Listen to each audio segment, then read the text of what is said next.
So I pray to God, yeah, I pray to be. Yeah, I often wonder what's my purpose here when the dirt is dry and the sky is clear. I pray to God, I pray to be. For those who know me, this might look like a before and after photo 2 years ago when I cut off 12 inches from my hair, but you're not seeing double. This is Tanner Burch from Tanner Burch and the Hillhippies. How you doing today, brother? Doing good, man. Hanging there like a hair and a biscuit, you know. You Georgia guys, I swear, you'll come up with some crazy things to say, but Yeah, that's man. what makes y'all the Deep South. My grandpa. Do y'all like hairs on your biscuit? Huh? Do y'all like hairs on your biscuit? No, but I mean, it just happens sometimes, especially when you got this going on. I get that. Yeah, you're right. Actually, I take that back. I completely relate to that. Dude, I'm constantly having just every time. Man, I used to get mad at my old girlfriends about the hair in the shower, but man, I'm just as guilty now. It happens, man. Life has a weird way of teaching us lessons. You know, a very weird way of teaching us lessons.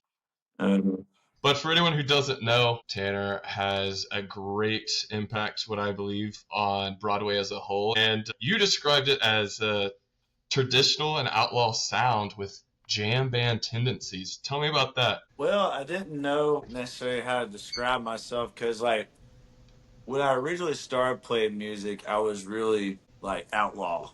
You know, I'm sticking it to, you know, mainstream country and you know, I was trying to do something in spite of something, and like that never really brings out anything genuine. So, you know, I got labeled outlaw because I guess I sound like that, but you know, I backpedaled and I said I'm kind of like a traditional guy, kind of an outlaw guy, but like my band and I, we jam out, we do anything, we do all swing shuffles. I have some very talented guys in my band who I think are some of the best musicians I've ever met in my life, and I let them go at it. So sometimes we'll do the like you know the arrangements of like George Strait type style, you know, tight, you know, twin guitar stuff, and get straight to the point. Sometimes we'll do shuffles and swings where you know the guys are having fun with it, and then sometimes we'll even do like some like you know some hippie country stuff like Friend of the Devil and Grateful Dead and stuff like that. I think that's important. Diversity is important.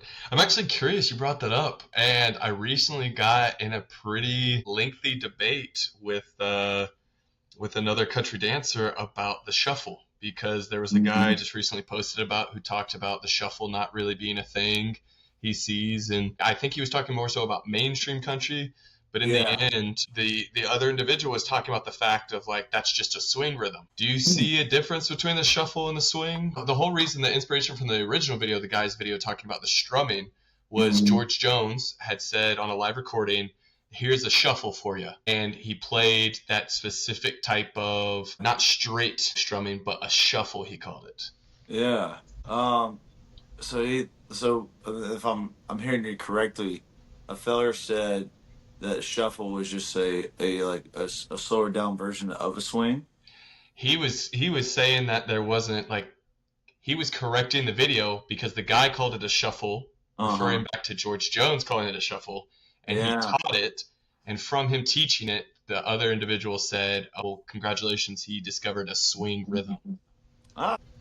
You know, I mean, I guess you could say that. You know, I'm thinking about it right now, but I feel like the impact, the trot, you know, of a shuffle, and then the kind of the waviness of a swing. I don't know. I mean, I could see the argument for that, you know, but swing and shuffles. I mean, when you hear this, well, I mean, when you hear like "Roly Poly" by Bob Wills, and then you hear, you know, a Ray Price shuffle.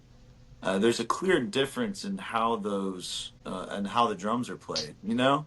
So I don't know, but I could see the argument there. I mean, if it could be like a sped up shuffle. Um, but that's We just interesting. got to the point of I was kind of confused why we chose that hill to die on when like most dancers don't even know the difference between a two-step and a triple step, or a Yeah, waltz and a polka. So yeah, I was like, why are we making that like discussion, And we'll get into that dancing side later. I was just curious about that because I actually most musicians don't even mention shuffles. So yeah. I'm curious. Also, what got you into that sound? Like, did you grow up listening to it? Did dad or mom play the music? Did Hmm. you take really a keen interest at a certain age to it? Man, I'll be honest with you. No, my dad was a big, like, ZZ Top, Blackfoot, like Leonard Skinner. I mean, the first concert I went to was Leonard Skinner. I mean, come on. Hey, come on, that's You Southern know, rock. I mean, that's yeah, technically country. yeah, technically, especially in this world. And so I didn't really grow up on shuffles, or like even like the super old country. I always heard it and it was always reminiscent. Like I would hear the Hank Williams Sr. being played at my grandparents' house. I would Hmm. hear the Don Williams being played with my grandmother. But as far as my parents, my dad's mostly, every guy dad has had that hard rock station just in the truck all the time. And then my mom was like Gap Band, you know, funky stuff. That was her thing. Hmm. So my venture into country music, I think the first country CD I had was actually the Garth Brooks Fences one. And then a Tim McGraw, I forget which one it is. I had a Tim McGraw album as well. And the 90s sound, it's a great sound. And I think my dad showed me Waylon Jennings one time, and that really keyed my interest. But to be honest, I hated country music probably from 2006 to like 2015. Like I just whatever was going on in that era, that was kind of like the definition of it. Contemporary And country, that's what was happening. yeah, it was. And I mean, we all went to like spring break and had Florida Georgia Line blaring everywhere. I mean, Of course. it was just a thing to do. You weren't musically inclined. You were just a young dumb kid trying to have fun. That music, it makes sense. So I really didn't get turned back on the country until I heard Sturgill Simpson. I was in my hippie era at the time. I was big Deadhead, working at a bar that played a lot of bluegrass music, and I was doing following the jam bands around, and I heard Sturgill, and I was like, man, this is great. This is how it's supposed to sound. So my hatred for country wasn't the fact that I hated country. I was hating what was being produced and put on the radio and shoved in my face. And so that put me back on to seeking out the Waylon Jennings stuff again and listening to that. And I kind of hung on to that. And then I heard Cody Jinks, and between the combination of Jinx and Sturgill, I was like, man, if these guys can do that and write like that and have success with it, maybe I have a shot. And at the time, I hadn't picked up a guitar. My grandmother died and gave me my 19 my first guitar, which is a 1985 Ibanez, which is this one right here, actually. That guitar. I learned how to play guitar on that one, and a Dan Seals record. And I was in a long distance relationship at the time in Nashville doing medical sales in like 2017, 2018. And I decided that I was going to try and play guitar. So I did a couple lessons and then I couldn't afford it. So after that, I just taught myself on YouTube. I practiced 3 hours a day. And I was able to do strumming patterns within 2 months. And then I was writing my first song, you know? Come on.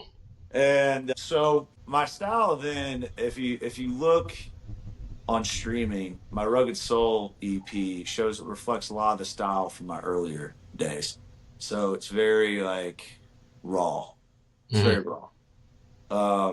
Not super complex chords or like, songs, just storytelling, and when I originally started, I was really hung up on the halftime Waylon sound stuff, man. And the Grateful Dead stuff type thing. And then I got thrown on Broadway And Broadway gave me an opportunity to mature a lot. I had no clue what I was doing musically or even as a band leader. And I got shoved in the second floor of Lucky Bastards where you might make $75 a person on a good day. Most of the time it was just $60. And I made a lot of mistakes, made a fool of myself, but I started to learn what country was kind of all about because everybody loves to pick on the cover gigs, man. But like everybody had to do it. Waylon used to do it in the basement with a toilet guitar, playing covers of like he did a lot of Bob Wills stuff, and Garth Brooks did. I mean, everybody's had to do it. So did Keith, everybody. And what it does, it just helps you mature. Learning those songs helps you learn a lot about yourself musically. It teaches you a lot of things that you wouldn't have learned otherwise from the mainstream if you by just playing what's popular or playing what you're hearing now. You start learning covers, you start realizing there's more out there than just the sound that you're hearing in the current day. And you learn how to flow and sing. You learn how to see how players interact and how things should sound and can sound.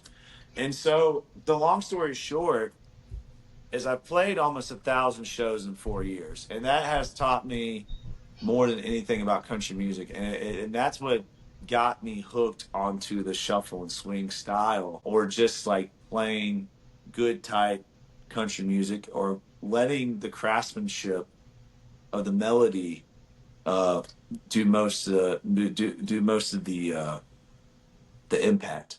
Mm-hmm.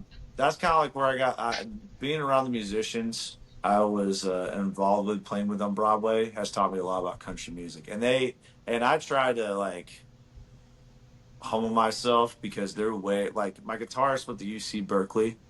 My bass player learned classical voice at Belmont, and then my drummer, he went to music school. I forget what he went, but they're all so just, they hear things, they see things. Yeah.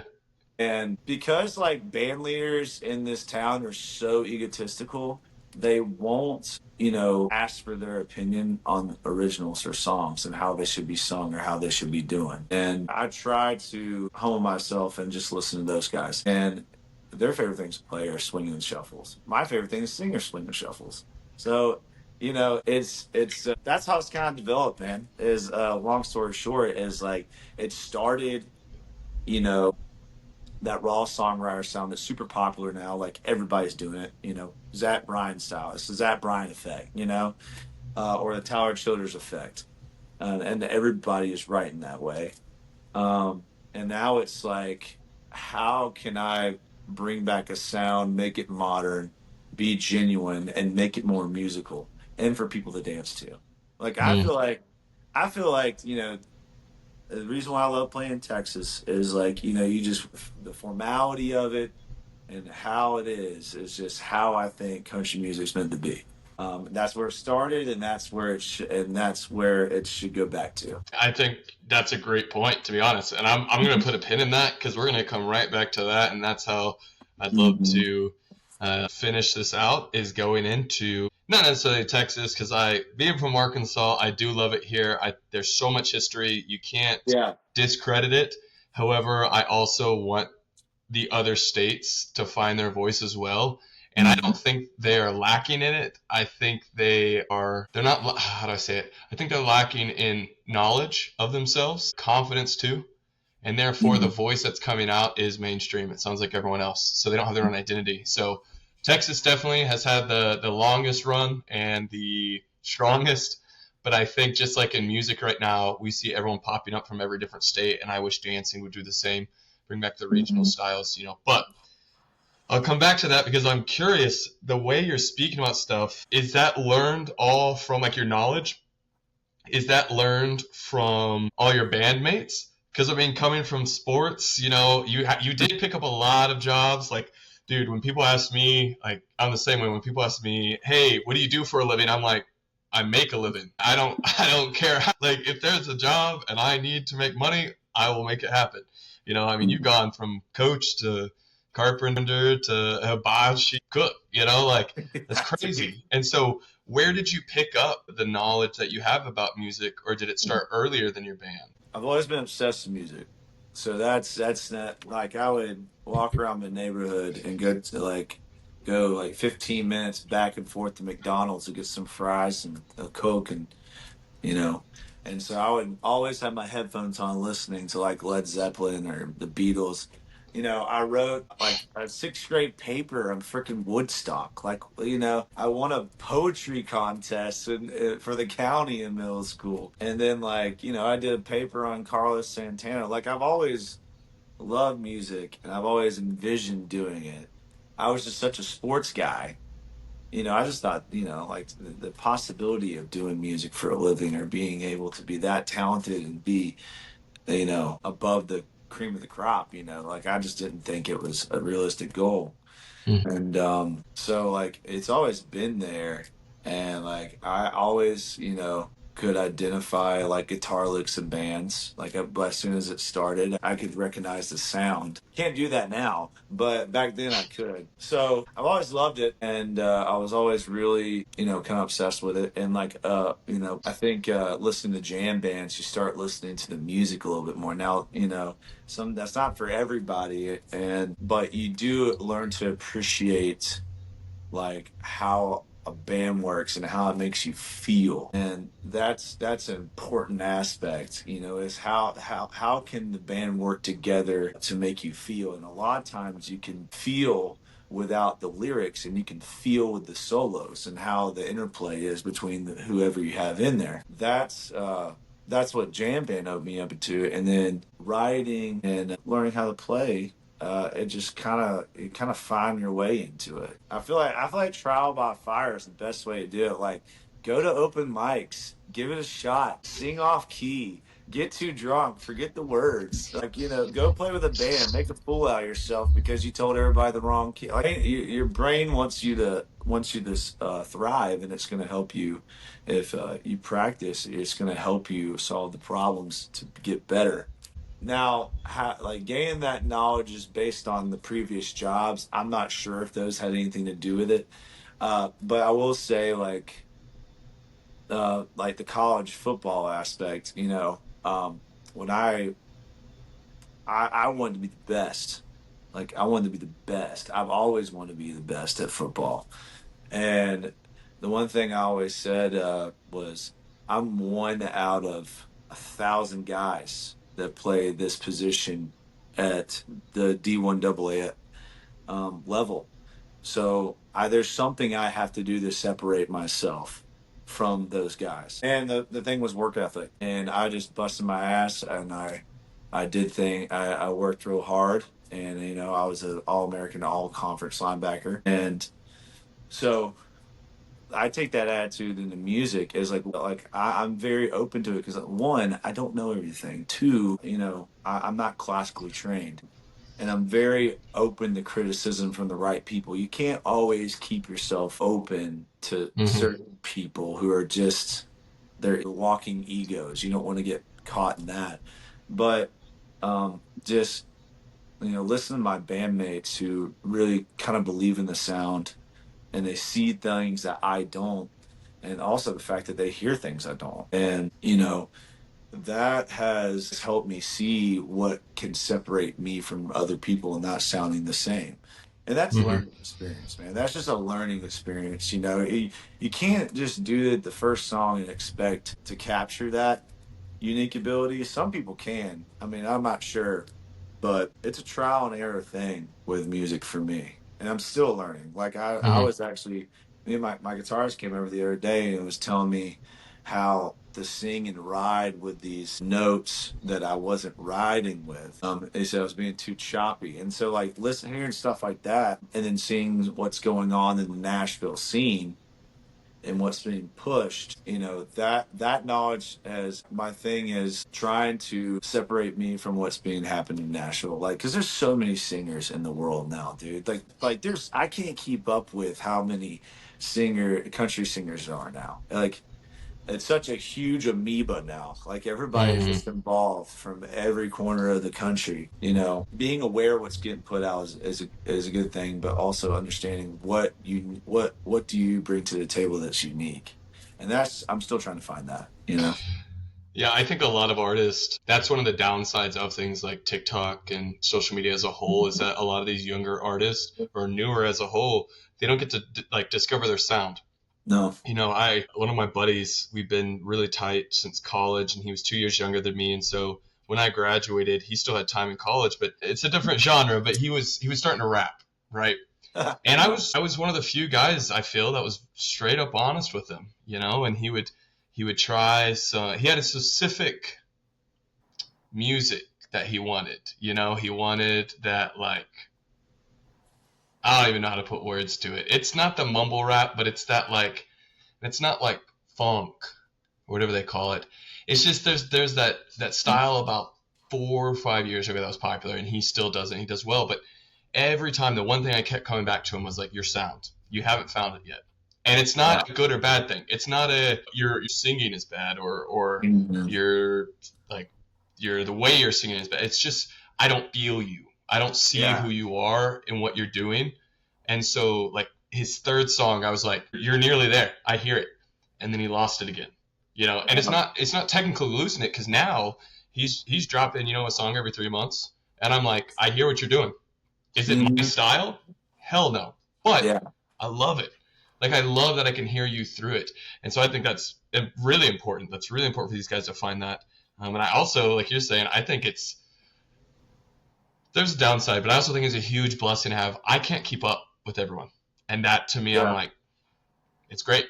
Although these old heads that continue to try to say country music's dead, first of all, I was like, it was never dead. But also, it's like, why are y'all choosing the people you're choosing? Even mainstream, we have people now that sound 75% stellar. And Oh we even yeah. have some that are like 100% great. Like, you go Mhm. back a decade, we had nobody even close. Like, Yeah. nobody close. Everyone was unkept. Like, they were not found, right? Yeah. But now we can, like you're saying, if you're in the right area, you can throw a stone and hit someone who's dropping good country. But on the same side, we have so many people trying to come into it. But Yeah. those people, somehow the people who think they're like the most country, like, listeners, they're Mhm. like the best, oh yeah, I know where, like, I'm the only one that knows good country music. It's like, how do you not know who Braxton Keith is? How do you Yeah. not know, like, how do you not know who, see, there's so many, like, even weird, like, people who are bringing back different songs, like Emily Zeck. How do you not Mhm. know, like, these now not underground but non-radio people who Yeah. just, it kills me. And even there's also weird niches. I don't know if you've seen these. Fans of certain groups are starting to go after other artists. I just saw a Charlie Crockett fan group, and it wasn't even a fan group. It was some weird, like, he's an artist as well, but he tried to say that Zach Top is a poser because Charlie Crockett used to play on the streets. And I was like, of everyone you chose Zach, the guy who's been playing in a bluegrass band since he was 7. Like, I Man. can understand hate. Go for it. Be a groupie. Hate on other people. We love it. That's what makes it music. That's what makes it art. Yeah. But out of everyone you could have chosen, you went for the him. Yeah, dude. That's clearly gatekeeping. Like, you just hate on him because he's popular right now. Man. Come on. Country music snobs are a different breed, bro. They're such a different breed. And like Charlie Crockett, like, yeah, he played on the streets. He did the thing. Not Benjamin Todd did that. Not every Hmm. cat's gonna do that, man. Not every cat's gonna do that. There's a million different ways to skin a cat, and like I believe there are rites of passage Hmm. in country music, and like I believe there's rites of passage in the fact that you need a story to tell, you need to go through certain things, you need to have like an experience like this or that. I agree, but like there's a quality sound coming out of your mouth, I'm gonna listen. There's a quality, if there's something unique about how things are getting played, I'm gonna listen. Hmm. At that point, it doesn't matter your backstory, but like Zach Top, come on, like that guy's doing more for the country music sound than anybody has, in the past decade. Minus like Culver Wall, Culver Yeah. Wall. Man, I do want his to say I'll push back just a little because I want to make sure semantics, which I think we agree 100% on it, but it's a fact of like yeah, a lot of people too are saying he's saving country music, and I hate when people say no, saving yeah, because you didn't say that, but like a lot of people go down that line and they're like, oh, he's saving country music, and I was like, how can you say that after Sturgill and Tyler pretty much yeah, alone dude. from 2015 carried us through COVID and brought so many artists out of COVID, like Yes. undoubtedly, like yeah, I could name also like. I can name a couple of others that 2016, 2017 were still there, but a lot Hmm. of them were half sold out to Nashville. I'm Yeah. talking saving. If we want Mhm. to use the word saving, that's different, and it puts Yeah. too much pressure on Zach and those guys. But with you saying he's bringing back or doing the most, I think work ethic though. I think he sounds the most like it. If that's, I think that's what you're saying. When it comes to mainstream, he's Yeah. perfectly presenting the sound, but so many Mhm. guys have like put in a lot of work ethic. And I think that's what you mean. Semantics, Yeah. especially when we were talking about gatekeeping and other stuff. Yeah. Yeah. So, like, I'll backpedal a little bit. What Zach has done is he infiltrated Nashville, and he has infiltrated it with that sound and that voice and that writing style, and he has been able to like enter the mainstream arena at a very rapid rate. Now, like I said, Sturgill, I believe was doing God's work back in 2000 whenever he did. Turnpike was doing it, man. Like like back in like 2000, what 2008, Long Hot Summer Day came out. Hmm. Like, you know, Cross Canadian Ragweed was like even Stony LaRue's stuff, man, was the Red Dirt album was so damn good. So like, you know, in the past 10 years, like I like I'm not discrediting those guys at all. Like I freaking like the wave of those guys with Tyler Childers, Culture Wall, Sturgill Simpson. I'm missing somebody. That Dude, was we're always great. missing people. That's what I hate. I always hate when I get into the spot because I'm like, let me name off like 10 names. Because if I go to my Spotify, I can name off 100. But Yeah, then I get in the moment and I'm like, oh yeah, goodness. dude. And Because then in my head, somebody I gets was mad at thinking you. Ashley McBride. And the one name that came to mind Cody was Johnson. Martina McBride. And I was like, oh, what? That's not right. Yeah. Oh, and like I'm totally skipping Cody Johnson, man. I mean, like I just there's so like I can say like this big statement like he's doing more for country music, but when I think about it.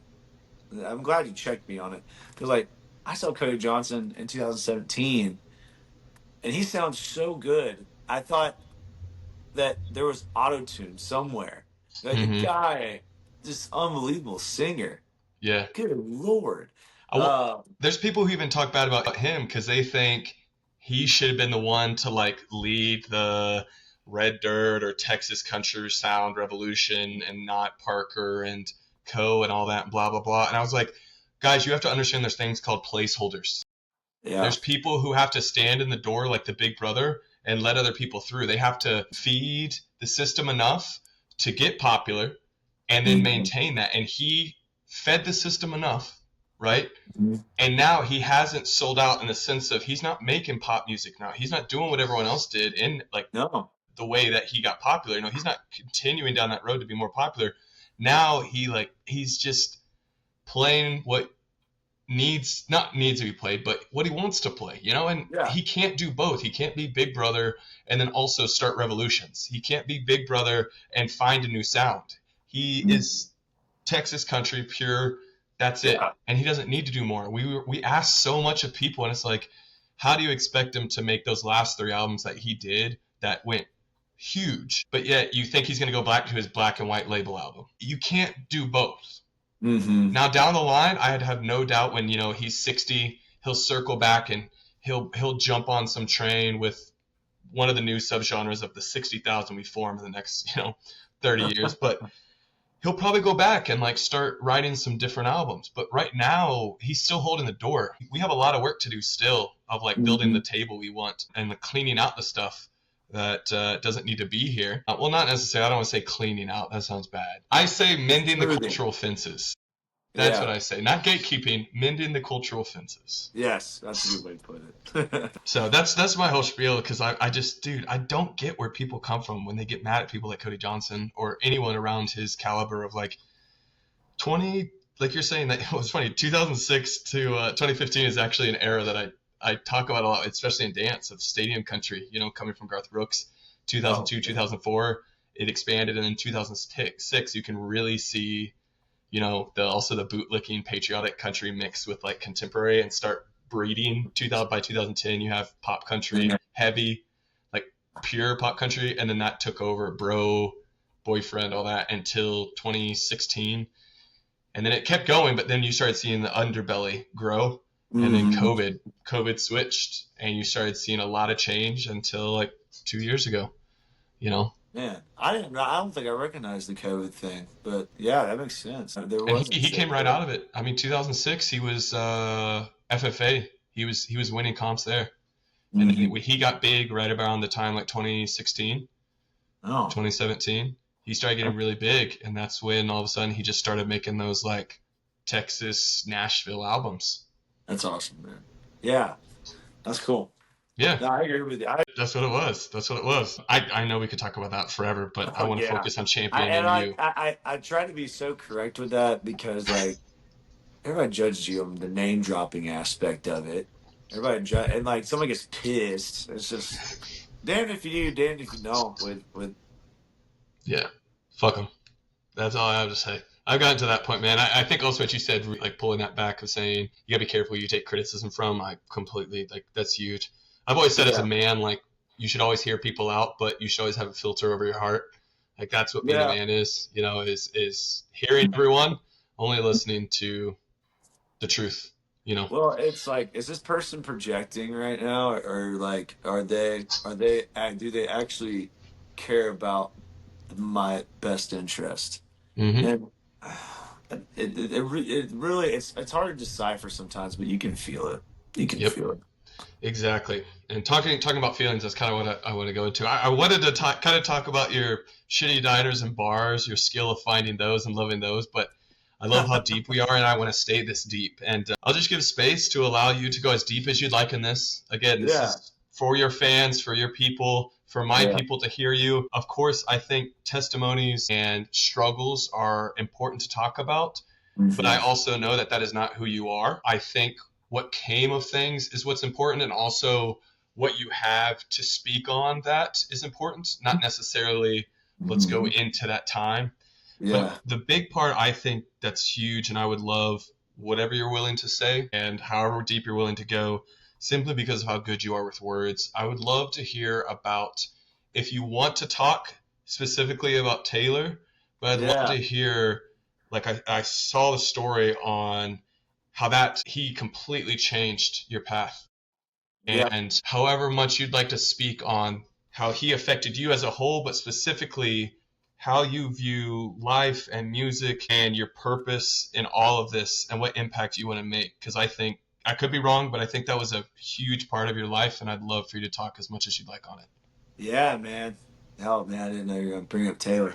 Oh, so Taylor, yeah, Taylor's. I was blessed to have him as my brother. Taylor, having him definitely changed my perspective on a lot of things in life. He was born healthy. He was healthy, and around 6 years old, he got a brain tumor, and it really altered his life. And it took him about 4 years to 5 years to get over it. He flatlined one time when I was a kid, and that was very scary. But he fought like hell, and what happened is the tumor took as a way to. There's a lot of things that it did, and it made him part illegally blind, so he couldn't see out one eye. It didn't have any peripheral in the other. It affected his pituitary gland to where he couldn't produce his own testosterone, and like that had a trickle effect with health issues. So that was a big effect on his life, and I think it altered his behavior. He was a little socially awkward after that. Growing up with him, he was just an angel to me. He had a hard card, a set of cards he got dealt, but we were best friends, man. We were best friends. Watching him not be able to do things I was able to do.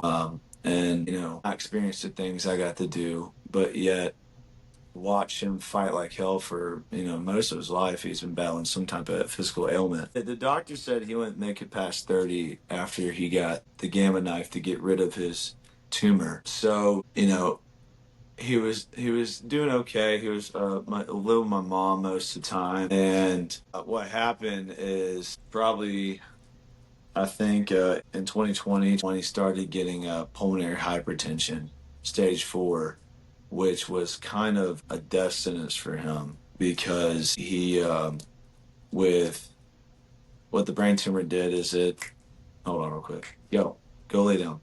My dog's walking around. Go lay down. Go. Sorry. So what happened is that he started getting stage 4 hypertension, which it built fluid around his lungs. He already had a problem with like regulating fluid. There's really nothing much they could do about it. And my mom had just had a heart attack, and my brother was on the 6th floor experiencing liver failure. It's a pretty bad day. I had like 6 hours of sleep in like 3 days, and I was up and down between the floors. And all of a sudden, like my brother woke up and he signed the hospice papers, and I was like, so this is what we're doing. And he knew. And, I watched him live life in a way that I've never seen anybody live life within this last month and a half. And he laughed all the time, man. I believe he was like the Zen master. Like he was like Pooh Bear, man, just whimsical and innocent, and he was super wise because everything was simple. But he was tired. He was tired, dude. The kid, he had had 20 plus surgeries, and he said, "I don't want to come back to the doctor ever again." And I was there for most of it, and it was hard for me to deal with during that time period, and like every person does with grief, it affects them in different ways, and drinking started becoming like a little bit of a problem there. And on June 18th, 2021, with 21 friends, not 21 friends, 20 friends back and forth, and all the family present, Taylor passed away. And he was laughing while he was going, and he told me he was getting blue wings and he was going to come back as a dragonfly every now and then. And after that, was not the same. And I think if anybody loses anyone, especially tragically like that, it really alters your perception on life and how you see things and of time. And like, I'm still bitter about time to this day. Yeah. And also my brother really enjoyed watching me play music when I first started. At the time after he lost, at the time after he passed away, I had just started playing gigs. I started really just not enjoying any 9 to 5. I felt like I felt like I was being suffocated, and I don't know if it was a smart decision, but I just quit all my jobs, sold everything, and just lived out my truck and just went across the country and played gigs for a year and a half, because that's how I wanted to heal myself. Is just I didn't want to have to deal with this. I'm just gonna go play gigs and just be free as a bird. But it caught up with me after I try, like, it's hard to manage your drinking period when you're in bars and in the music guy. It's really hard to deal with it when you don't deal with your grief and you don't deal with your fear and you don't deal with what's going on. It's easy to cry and talk about your emotions when you're hammered. How many times have you seen the guy crying in the bathroom at the bar and like, dude, get your shit together. But I wasn't dealing with anything. Like the biggest fable in today's society is like that traveling will heal you. No, it won't. Wherever you go, there you are. If you don't, whatever creeps in on you sitting on the couch is going to creep in on you when you're standing on top of a mountain in Colorado. Like it's the same thing. And that's what happened. I went to Colorado. I got screwed out of a bunch of money. I did everything for 2 weeks I did everything under the sun because I mean that's what you do in Colorado, right? And you know, I remember I was sitting on top of this mountain like Breckenridge, and like I was like, I am miserable, dude. I'm miserable. And I only had $60 to my name, and so for some reason, on a whim, like tripping on shrooms, I decided I'm gonna go gamble my last $60 on roulette. And thank God I got $360 out of that, and I got a plane ticket back to Tennessee. But I had a full blown panic attack because like I was just like I felt nothing was working, and so I went. My truck broke down, and so I had to borrow my mom's car, and so I went and played this crappy gig down in Broadway at the Big Machine Distillery, which is an indoor bar. And you know, I'm just trying to play the gig, feeling kind of rough, to be honest. And so I go down and I take a sip of my drink, and I look on my microphone. There's a blue dragonfly sitting on my microphone, and it hopped on my hand, and I remember what my brother said, and it was like a lightning bolt hit me. You know, some person can tell me the scientific, you know, breeding patterns of a dragonfly and how they ended up on my mic in Broadway, but to me, it was him, and I knew right then I like the one thing common denominator in my life is that like what I was doing wasn't working, and my solution was going to AA.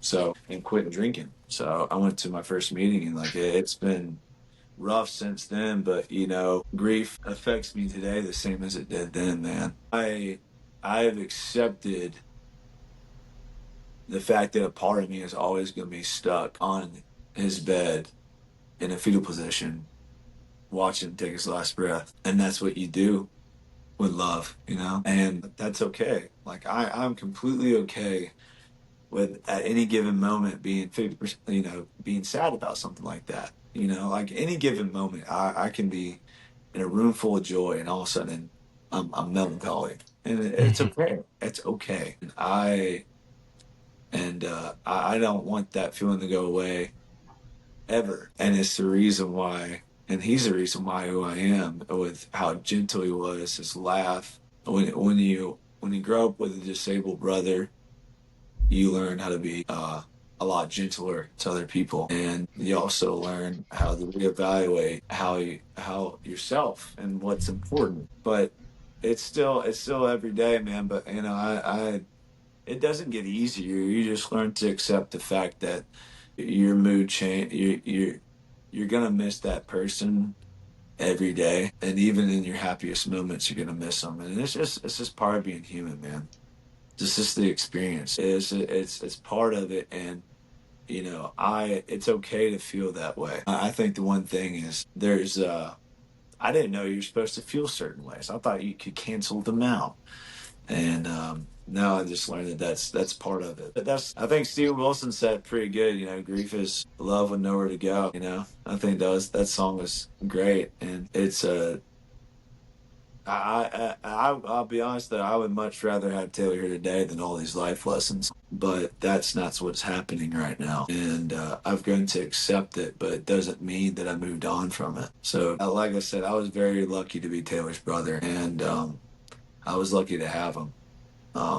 Because I like not because of his death, I wouldn't be who I am. It was because who he was and how he lived, and that would have been the same, you know, if he would have died or not. But yeah, man, that's the story of Taylor Burch. Well, thank you for letting us feel that with you, man. It takes a lot to speak on those things, but I also know that I can tell by just how you word things, and from what I've seen on, you know, socials, of the way you say things too, I can tell. I didn't realize it was from him, but you have been deeply affected, you know, and Mm-hmm. there is mourning to that, but there's also celebration. And I've never heard it said that way, but when you said I'd rather have him than all of the life lessons he's given, yeah, that's huge, Yeah, because I also love the fact that some of the listeners that are here right now might know you and might have known Taylor, but now everyone who never got the opportunity, you know,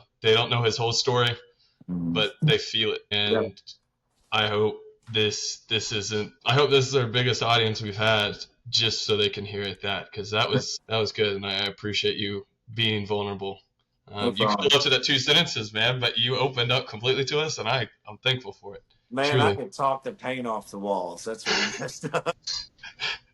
That's why I knew we'd have a good interview, man. I get it. It's terrible to get in here with people and I'm like, ask them a deep question. I'll give them a deep question and they give me a shallow answer. But what I love is when people, I can give them a shallow question and they can give me a deep answer. That Yeah. obviously wasn't one of those, but it's good to be able to have someone here who can actually hold a conversation, because I really would love to carry that over exactly into what I really want to round this out with, and that is mourning and celebrating. And you found a great place to do it, to be able to share yourself, but to also experience with other people, and that's in a honky tonk. Oh I yeah. think honky tonks are the blessed place to mourn and celebrate, and I don't think today what we've lost in our identity as a nation and our individuality as in our culture, we've lost the ability to go into a place like a honky tonk Mhm. and understand that we can only celebrate as deeply as we can mourn, and we can only Yeah. mourn as deeply as we can celebrate. And it's that roundness of like someone could be in that bar at their lowest and someone else could be at their highest, and they meet each other and they want to keep meeting each other there, and they could be a complete stranger, but that the honky tonk, it's an idea, Yeah. and luckily that idea is a physical place. Yeah. Yeah. I mean, when it was the honky tonk was originated, it was like it was the epicenter of social interaction where you Yeah. dance and celebrate, man. If they have them all over the South of like the town hall. They used to be the dance place, man. I used to have a like very shallow light about the honky tonk. I think it's changed for me completely now. It's Yeah. definitely my happy place. Yeah. And I think I'm going to leave deep conversations about dance to try to entice your old lady to come on an episode. But we love Lauren. Honky Tonk Traditions is a massive fan of what Lauren does. For those who don't know, Lauren is Tanner's lady, and she does great jobs to bring back something as simple as dance seals into a line dance, because everyone Man. else is too focused on trying to do what's popular. I don't know if you're responsible for it. Maybe we can talk into that. Is her influence on you and your influence on her? But something changed, because even she's mentioned the fact how I met her was like a year and a half ago, when she's like, "Hey, maybe we should have country music in a country bar." I don't know. Yeah, And so since then, she hasn't fought against the stream. She's just so clearly shown it's like it's this yeah, simple to do this. Why are we not doing this? yeah, And so dude. tell me about you can even go into also y'all as a whole, but I'm curious how she's affected you and how you've affected her, what you see. Man, she's the best. I was so proud when she did the bop line dance, man. It was great. Uh, yeah, she's great. We actually met, while she was line dancing in Chattanooga. I was working the merch table for Chase McDaniel, Come on. and we had known each other through like social media. I guess I was being a creep. I don't know, but like, and I saw her line dance content. But yeah, and so she came to the show. I was like, I know that girl. And then I think she knew me because she walked by me and shot finger guns at me, and hook, line, sinker, man. So, but as far as like her involvement with dance and like how country is, like her passion about it, and we both are like dance and country are synonymous and they make sense together. That's the tradition. And so she's taught me, and she got me interested in dancing. I mean, the first two-step dance I ever took was with her. So, that, yeah, Come on, let's go, yeah, Lauren. I yeah, think she can hear me too. She doesn't have to come out, but I know she can hear. That's great. I love that. yeah. The first two-step lesson was with her. So I didn't two-step before, we started dancing. I would just do like shag dancing, like, just spin. And, I didn't know what I was doing. I thought it was just like, I don't know what it was. I really can't explain. But it had no like formula or rhythm to it. So Hmm. she did the first two-step thing with me, and man, that's what we do. like, that's what we do. And I think what I've introduced to her is like cats like Dan Seals, also like the shuffles and swings. And she has me definitely more interested in dance culture and like how it should be. Hmm. Um, and then because, I'll go with the palace with her and we're trying to two step and like we're just dodging a bunch of, you know, just like spin people, all over the place. Yeah. And Yeah. so I think I've turned her on to like kind of the more traditional side of country. She's always known that. She's always had a great taste in music. Like I'm not putting that, like she's loved '90s, loves Cody Johnson. She likes a lot of great artists. The Jonas Brothers is only a questionable one, but well, Hey, I love some Joe Bro, and I'm not afraid to admit it.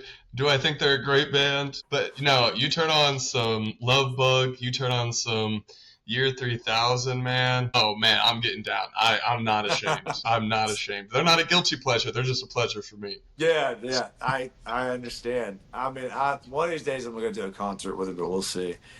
But yeah, I've shown her kind of the nerdier side of country, and I think that's really helped her see the tradition of it and like really hear what good music is supposed to sound like. Hmm.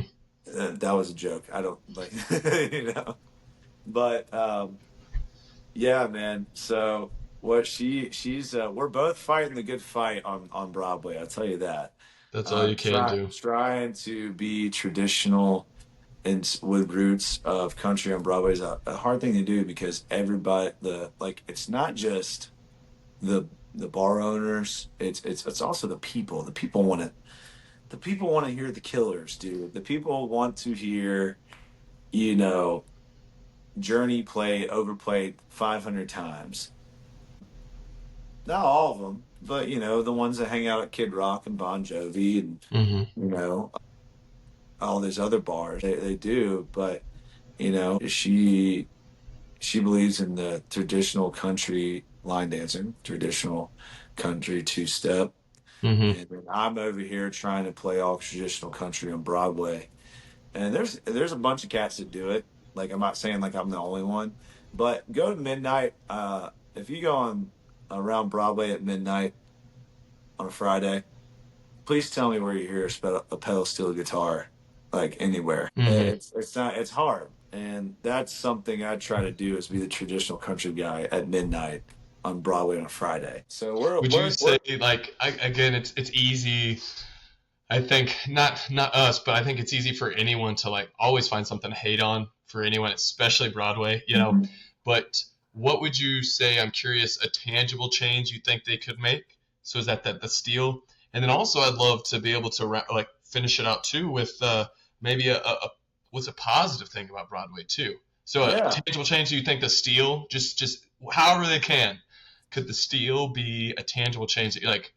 Broadway yeah. would be moving in the right direction, and then maybe a positive about it. Well, here's the thing: music has its place. Do I think rock should be played on Broadway? I think it can be. I think it should be. Like, I mean, the fact that you have places like Kid Rock, Bon Jovi, and then Nudies, like they play rock. That's what they're gonna play. That's where you should go. But Hmm. I feel like, you know, the country experience and craftsmanship needs to be presented there. I think, you know, quality is important when you play in Nashville. Like it's the country music capital of the world. It's also the place where the best supposedly are. I figured you would want some of the best lineup you could possibly have. But I get it because the pay isn't great. The pay is not great in Broadway. I feel like if they were to increase the pay, like a lot of the better people would still play down there. But um, I think that bars need to have an identity. Like, if you're gonna be Garth Brooks bar or Alan Jackson's bar or like Legends Corner, like have an identity of what you're gonna be. Like Roberts has an identity. You go on the Roberts, you're gonna be hearing some Ray Price, Hank Williams Sr. You're gonna hear the things that are in the golden era of country because that's their identity. I think bars need to have identities. I think there needs to be a place where those things are done. And that's great. And that's great because then you know, everybody has a spot where you can find the thing that you want. But instead you walk down the street and you're hearing the same songs like being played, and most of it is not a shuffle swing or a Waylon song. you know Now like I said, there are people that do it. I'm not saying there's not people. I'm the only one. I'm not. There's some people that do it way better than I do. But as far as like the sheer volume of cats doing it, there's not. You know, the one thing that Broadway does do is I get to make a living playing music. I don't have to worry about booking. And despite, what people think, I make pretty good money, money to where I can have a nice apartment, not live in my truck anymore. And, if you're with the right bars, you're going to have the freedom to do the show that you want. I'm not going to shove Ray Price and Bob Wills down a bunch of people at 12 midnight. But I'm going to play Chattahoochee. I'll play Folsom Prison Blues. Copperhead Rose is a good song. Whatever. Yeah. Play a little bit of Childers, play some of the Zach Top, play the Cody Johnson, play the Tim McGraw, play and like those are great stuff to play. What's wrong with doing it? So it's given me the opportunity to like make a living as an artist. And then I play a lot of acoustic gigs, Mhm. and like those are real fun. Like I get like, those I get to engage with people in acoustic gigs, man. I get personal with them, and like, and they're laid back, they're fun. So I would have never dreamed that I could make the living I do just playing gigs and playing music. And Broadway has given me that opportunity, and like that's a beautiful thing because booking is such a hard thing to do in the first Mhm. place, like, and worrying about gas and like going here and there, and it's very hard in this economy. So I'm glad I've worked hard enough to have my residencies in places that keep calling me back, or otherwise, who knows what I'd be doing. Maybe scything some grass for, what was it, $75 doing a whole field? Yeah, Goodness. freaking Yeah, not sling me. blade. Dude, I was on a farm and I know that. And I mean, I've done stuff like that, but That was playing music ridiculous. in Nashville is far better than that. Huh? Playing music in Nashville is far better than that. I agree. Far I'll play the better. wall. I'll play the walls for a whole week before I have to, sling blade 3 acres and accidentally hit a cow patty and smell like cow shit. You know what I'm Yeah, even if it's to a boot, shop that has no one in there, saying? it's much better, much better. Oh, Freebird. Yeah. Oh yeah. So where can these folks find you? Where, maybe not that boot shop, but where can they come out and see you play? Do you have any new music coming out? Socials, anything? The floor is yours. Where can folks connect with you? In Nashville, all my schedule's posted on Tanner the Hill Hippie on Instagram. It's Tanner the Hill Hippie on TikTok. It's Tanner Burch Music on Facebook. I have music out right now. My latest single is I Reckon, that came out last year. I am trying to come out with new music, but that's still in the mix, and I gotta pull out a lot of finances for that. In April, I'll be in April 8th, 17th, I'll be at Honky Talk Thursday in Knoxville. 18th, I'll be in Murphy, North Carolina at Chevelle 66. And then April 19th, I'll be at Edda's Hideaway in Weaverville, North Carolina, near Asheville. So good honky tonks there, too. Yes, sir. Yes, sir. Well, brother, I thank you so much for giving me all this. Is a lot of time, and I feel like we could honestly talk for another 2 hours.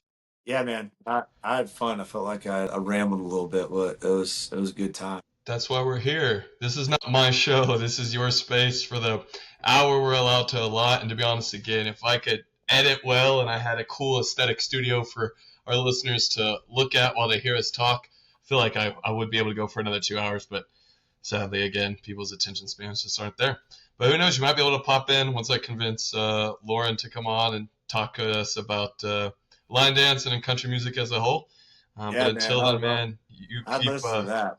Oh yeah. Oh yeah. You might have to pop in and help us out. But you just keep doing what you're doing, man. You're doing extremely well, not just to play a sound, but to connect with it and connect with the people you're playing to while not losing yourself at all. We see you through it as a whole. And I can't wait to see what other songs you write. And I love also seeing the words you write. If not daily, you're writing them at least, every 3 days. So I love seeing on your story any of your deep thoughts. Yeah, I try to share it. I think it's more of accountability for myself than it is for you guys. Sometimes that's what it needs. When I get to the point too, if I do anything writing, I just sometimes I'll be halfway through it and be like, does anyone really want to read this? And then I realize, that one person might, and that's all that matters. Yeah, That dude. one person. And so Yeah. keep playing for that one person, man. It's always a pleasure talking to you, and I look forward to getting you back on here. Yeah, man. Hope to see you soon.